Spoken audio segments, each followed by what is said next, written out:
Les amis, j'espère que vous allez tous très très bien. On se retrouve aujourd'hui pour une nouvelle vidéo et comme vous l'avez vu dans le titre, on se retrouve aujourd'hui pour l'avant-match de Ligue des Champions entre le Bayern Munich et le Paris Saint-Germain qui a lieu ce mardi à l'Allianz Arena.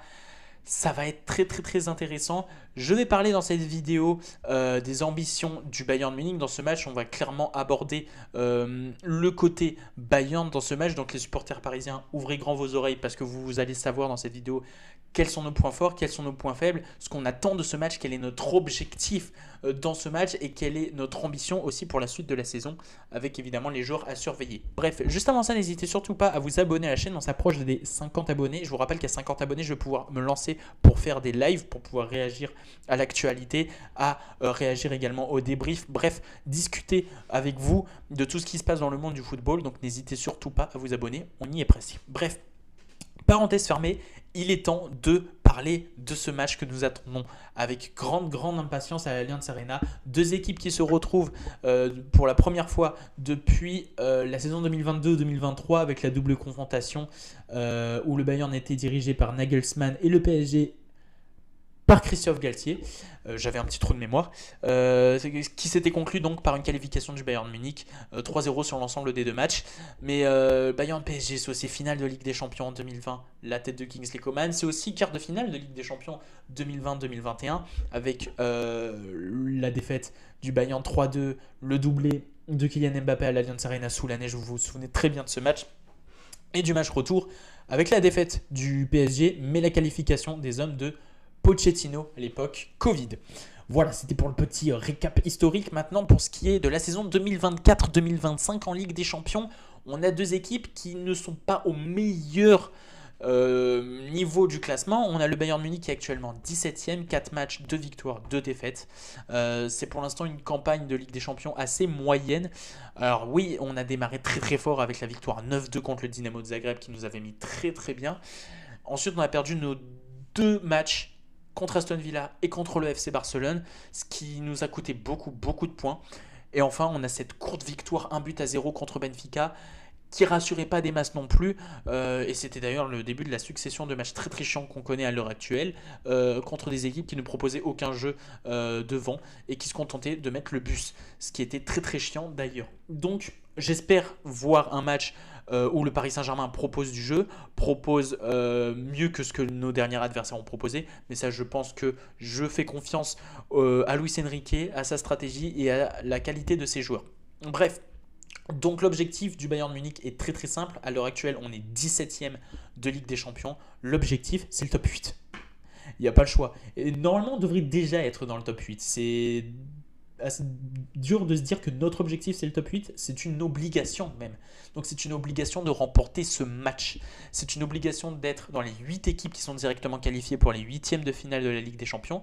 C'est une obligation de ne pas jouer ce match retour, là, ce barrage aller-retour qui nous rajoute des matchs dans le calendrier, qui sont aussi des matchs à risque de blessure. Bref, on ne veut jouer la Ligue des Champions qu'en février, pas se taper un barrage aller-retour très très chiant qui peut en plus de ça coûter notre saison et nous mettre en danger.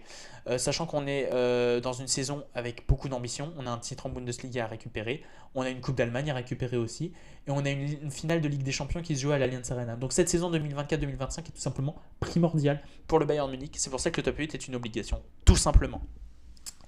Donc voilà pour l'objectif, c'est tout simplement de gagner. En face, on a un adversaire du Paris Saint-Germain, vous le savez, les Parisiens, qui est dans une situation qui est encore plus compliquée que nous, parce qu'à l'heure actuelle, le PSG est 25e, c'est-à-dire même pas qualifié pour les barrages. Et bien évidemment que l'objectif du PSG, c'est de gagner aussi.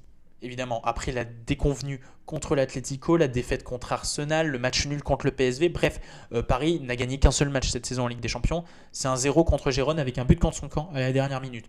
Donc c'est très compliqué. On l'a vu, le gros problème du Paris Saint-Germain, c'est l'efficacité, c'est la finition. Et il faut savoir que le Bayern Munich, sur les derniers matchs, le problème, c'est aussi la finition. Alors, c'est moins urgent que le Paris Saint-Germain, puisqu'on marque quand même des buts qui nous rapportent quand même beaucoup de points, que ce soit en championnat et puis dernièrement contre Benfica en Ligue des Champions. Mais ça a beaucoup pêché, puisqu'on a affronté des adversaires qui ont joué très bas, qui n'ont rien proposé. Et ce qui fait qu'on avait des matchs qui étaient extrêmement ennuyants et on avait une équipe du Bayern qui était beaucoup trop prévisible. Donc on espère que ce problème sera enfin réglé, qu'on va avoir des solutions contre un adversaire qui, à mon avis, laissera des espaces, va peut-être se contenter de jouer plus vers l'avant que nos derniers adversaires. Donc il va falloir bénéficier de tout ça, surtout quand on connaît la qualité technique de nos ailiers, mais aussi de nos attaquants. Harry Kane, Musiala, la qualité de relance sur les contre-attaques, ça peut faire très très mal également. Il va falloir défensivement se montrer très très costaud. Alors c'est vrai que sur nos 6 derniers matchs, on est sur 6 clean sheets consécutifs. Maintenant, regardez les adversaires qu'on avait en face aussi et regardez les matchs aussi.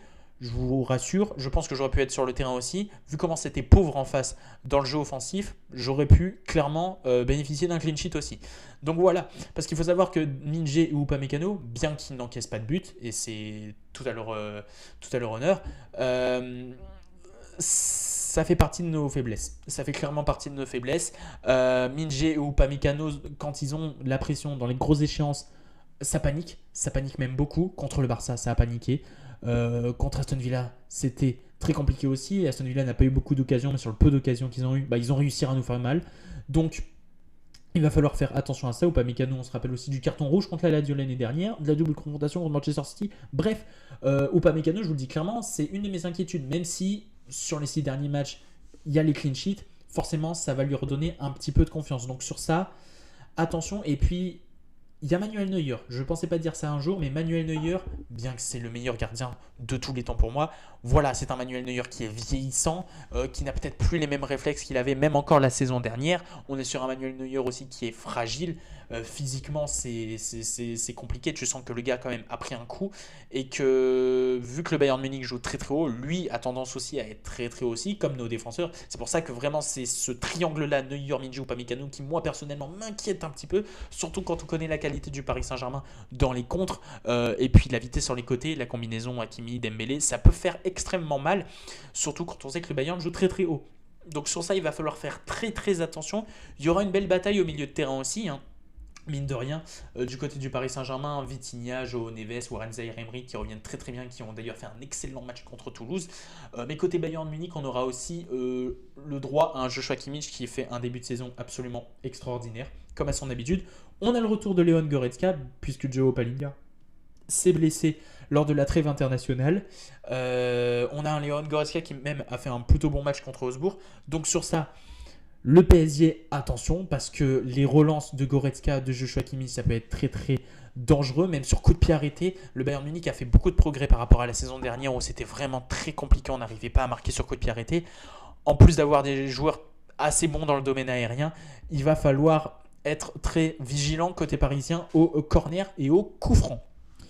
On a aussi beaucoup de qualité et beaucoup de force sur le banc. Alors le Paris Saint-Germain par rapport à il y a 2 ans justement, lors de la double confrontation où ça faisait rentrer des Ekitike, des jeunes du centre de formation, tandis que nous on avait les Cancelo, les Serge Gnabry, les Kingsley Coman, bref j'en passe.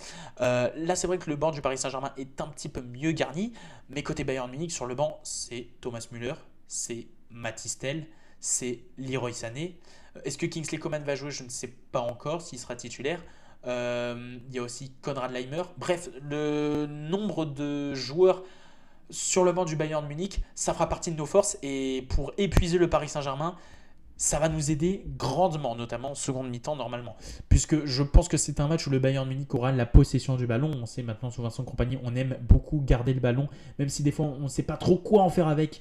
Mais en tout cas, je pense que ça va être un match où le Paris Saint-Germain va beaucoup courir derrière le ballon, va essayer de le récupérer. Donc sur ça, il va falloir compter sur nos joueurs qui techniquement, que ce soit les attaquants ou nos milieux de terrain, sont très très bons. Et puis les changements, le coaching et les remplaçants. Donc sur ça, il va falloir être très vigilant aussi côté Paris Saint-Germain.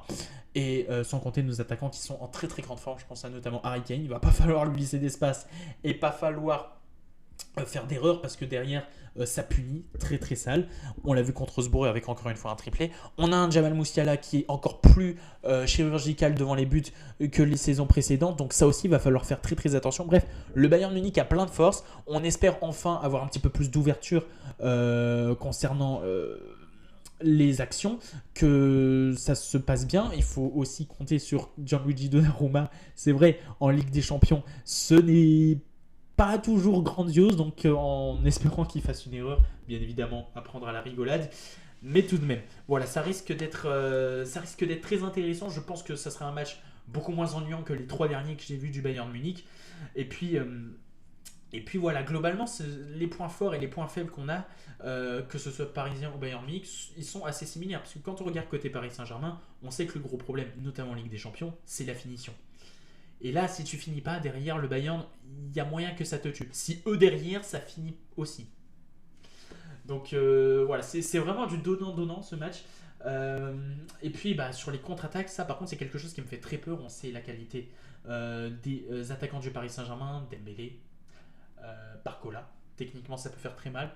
Et puis même aussi les latéraux, que ce soit Hakimi et Nuno Mendes, ça peut faire aussi très très mal. Donc ça bien évidemment va falloir faire très très très attention. Mais ça va être un match très très intéressant. J'ai très très hâte de voir ça. Ça fait longtemps que j'ai pas été hype par un PSG Bayern. Je peux au mytho que le dernier, j'étais resté un petit peu sur ma faim vu la faiblesse du Paris Saint-Germain.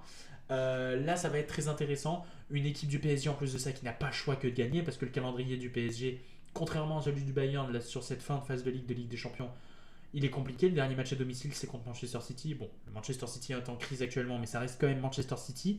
Ça va jouer Stuttgart.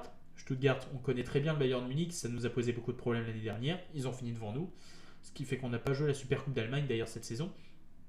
Il y a Salzbourg aussi, toujours les équipes très très chiantes à jouer.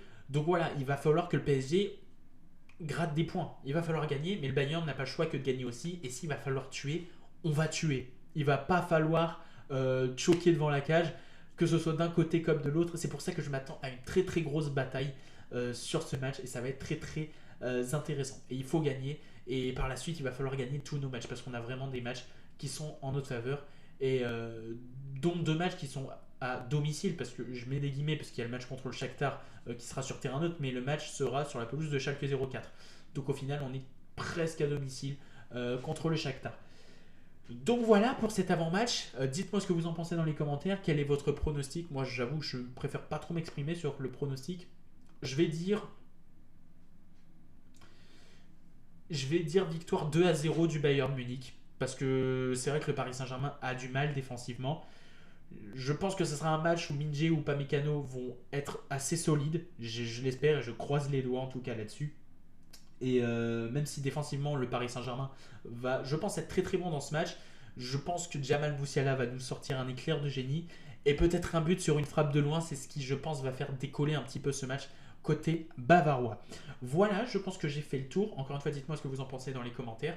En tout cas, j'ai très très hâte dessus tout ça. On se retrouvera pour le débrief en espérant ne pas être dégoûté parce que ça, je vais pas passer une bonne soirée, je le sais d'avance, si ça se passe comme ça. Et puis voilà les amis, merci d'avoir regardé cet avant-match. Dites-moi si vous a plu, j'avoue c'est un exercice qui n'est pas forcément évident à faire, autant les débriefs je suis un peu plus à l'aise, autant l'avant-match c'est pas forcément évident. Et puis quant à nous, on se dit à mardi, les Parisiens, je sais déjà que vous allez être sur mes côtes, donc je me prépare à ça aussi, que ce soit dans la victoire ou dans la défaite. Bref, on se dit à très vite pour une nouvelle vidéo les amis. Allez, salut.